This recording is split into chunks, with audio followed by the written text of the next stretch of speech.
Well, it's that time of the year again where I share my best list of the year. So I present the top 10 best films of 2021. Welcome, movie watchers. Thank you guys for stopping by my channel. Today I'll be sharing with you guys my favorite films of 2021. I think these are the best movies of this year. You may not think they are the best films of the year. Let me know what your favorite films are down below. It's been a pretty good year for me on YouTube and life in general. My wife and I had our third baby over the summer. This is Teddy. He was born in July. He was born with a heart condition, so back in November he had a surgery. But he's doing really good right now. He had open heart surgery. He's thriving. Just happy to have him home with us now. Looking at all the Funko Pops. And when you get older, we'll have to have one for you. So that makes 3 now. Got 3 kids, and he's been doing really good. That's why I didn't have as much content in November. Like, I didn't see Eternals yet, or some movies that came out in November in theaters. You playing with that? This is the first time you've been on the camera. Huh? That's pretty cool, right? Yeah? When you get older, you have to film videos with me. We still have to wait for Sissy to have her first video. Huh. Can you say hi? No? You're only 6 months old, so no, you can't say. Alright, Teddy, we're going to talk about the top 10 best films of the year. What was your favorite? The Paw Patrol movie? Yeah.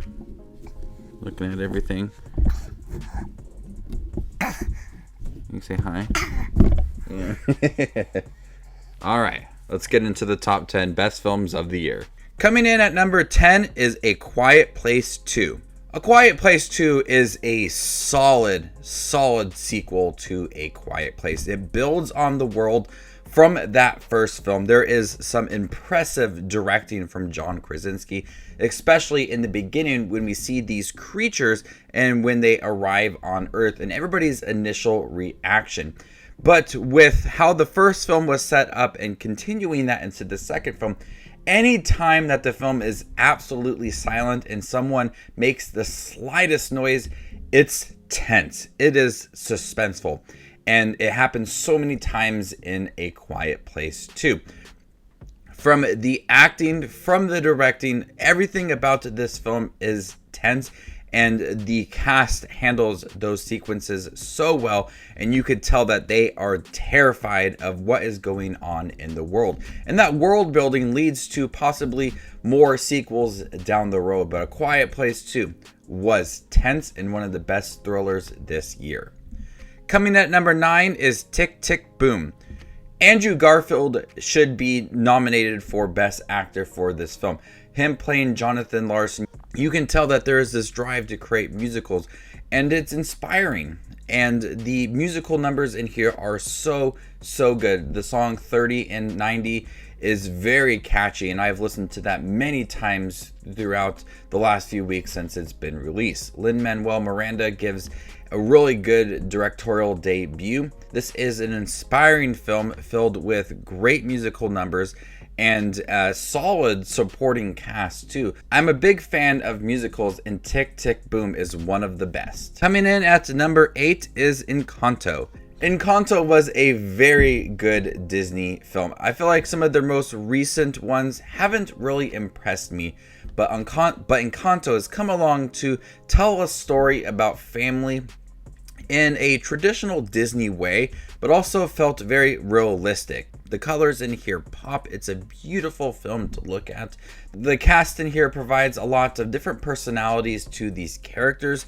The songs from We Don't Talk About Bruno, they all tell a story through song, and that's very important within this movie as we learn about some of the characters, some of the situations, all through song. And the songs are very catchy and are handled very well, but they tell that story without having dialogue. It's instead telling a story through song. And that's always some of my favorite things in musicals, is when movies are able to have emotions or tell a story through song, and Encanto does it so well. Coming in at number 7 is The Suicide Squad. I had really low expectations for the Suicide Squad because of the previous Suicide Squad film. It's the same characters in a new film. This is a bloody film. This is action-packed. James Gunn makes sure that you have a good time with the Suicide Squad. These characters are more likable this time around. The story is enjoyable. There's more at stake. There's just so much to appreciate about this film. It is a significant improvement over the previous Suicide Squad film. It embraces its craziness, its bright colors, its odd characters. You start to really care for some of these characters like Ratcatcher and Peacemaker. There's really fun characters within this film, and they make that plot move really nicely.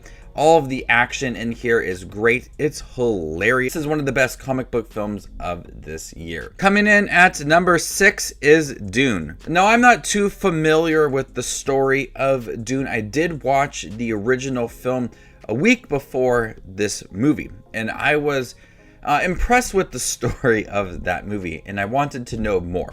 And this movie is groundbreaking. It is so large. There is so much world building in here that every single aspect of it feels important, to the costume designs, to the set locations, to the visuals. Everything about this movie feels an integral part to the movie. And the acting in here is some of the best of the year, and the story is very clever and really builds on top of each other. The different parts of the story, the different groups of people that live within the world, really add to that conflict within this movie, and it sets up a sequel so well that makes you intrigued for that film. But the visuals, the action, how this movie is handled made it for one of the best movie experiences of this year. Coming in at number 5 is The Mitchells versus the Machines. This is one of the films that has lasted the longest time in my top 10. I absolutely adored The Mitchells versus the Machines. This is a hilarious animated film, much like Encanto. Tells a story about family that has drifted apart throughout the years, but come together when there is a robot apocalypse. There is some really hilarious moments in here, especially when it comes to the Furbies. I love the bond of the family and watching them reconnect throughout the movie. The animation style is great. It's quickly becoming one of my favorite animation styles. Very similar to Spider-Man Into the Spider-Verse. But this is a hilarious film that is full of heart, has really great message about family. It's one of the best. Coming in at number 4 is Licorice Pizza. This is Paul Thomas Anderson doing what he does best, telling a very simple story. 2 young people becoming friends and then eventually falling in love. It does kind of lose itself at the end when it starts to tackle on a little more than it should, but there is some really subtle moments in here to where you're really able to understand the 2 characters within the film and their, awkward relationship. It's not your conventional relationship, but it makes sure to have a lot of fun within here. Bradley Cooper has a very short performance, but he makes it work. I love some of the simple directing, a lot of the tracking shots within here. You're really able to get invested in some of the sequences within here.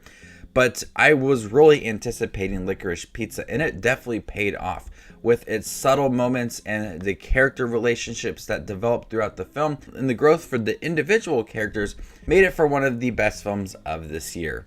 Coming in at number 3 is Don't Look Up. This film stressed me out. This is a really tense film about the world ending, and Leonardo DiCaprio and Jennifer Lawrence are trying to persuade people that it's actually happening, and no one wants to believe them. That's how the world would happen. If the world was going to end, that's exactly what would happen. Everybody's making TikTok videos, YouTube videos, movies, songs about it, and we see all of that in here. Ariana Grande singing a song about the world ending. That's exactly what would happen. But I love how this film was absolutely hilarious, with having that sense of urgency, and it stressed me out. I wanted to reach into the TV and slap so many characters because they just would not pay attention. And not many films this year made me have so many different emotions throughout. But Don't Look Up has some of the best acting of the year. It's a really funny movie filled with a lot of urgent moments and a lot of stressful moments as well. That satire on social media and government as well is handled so well throughout the movie that made me laugh constantly throughout. Coming in at number 2 is No Time to Die.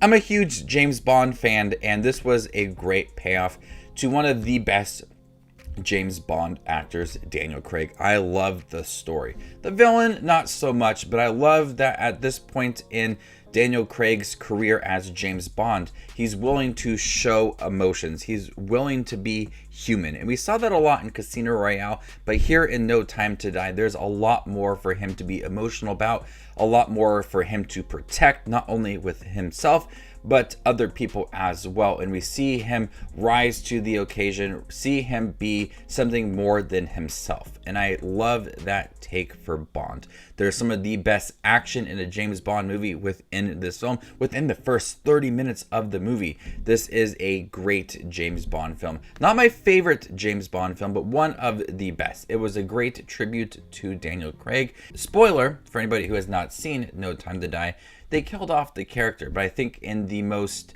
emotional and respectable way as well. No Time to Die was one film that I was looking forward to the most this year, since I have seen and love pretty much every James Bond movie, and this one just fits in with some of the best. Before I give you my number 1 film of the year, I have some honorable mentions. Films that I watched recently that I absolutely love, but just did not crack the top 10. Films including Nightmare Alley, The Power of the Dog, Spencer, Zack Snyder's Justice League, Belfast, King Richard, Red Rocket, Mass, and West Side Story. But coming in at number 1, my favorite film of the year goes to Spider-Man No Way Home. I'm sure a lot of people like myself will have Spider-Man No Way Home as their favorite film of the year. And what's not to love about this film? Paying tribute to Tobey Maguire's Spider-Man and Andrew Garfield's Spider-Man, bringing in the villains from their movies in the most meaningful way, that it doesn't feel cheap at all. It feels like it's telling a story. And the growth for Tom Holland's Peter Parker is so well within this film. There's a lot of emotional moments for the characters that really do challenge them as well. So it's not a fluffy Spider-Man film with innocent moments. There's a lot at stake within this movie for Peter Parker, and involving a lot of the characters we've seen grow throughout the last couple movies.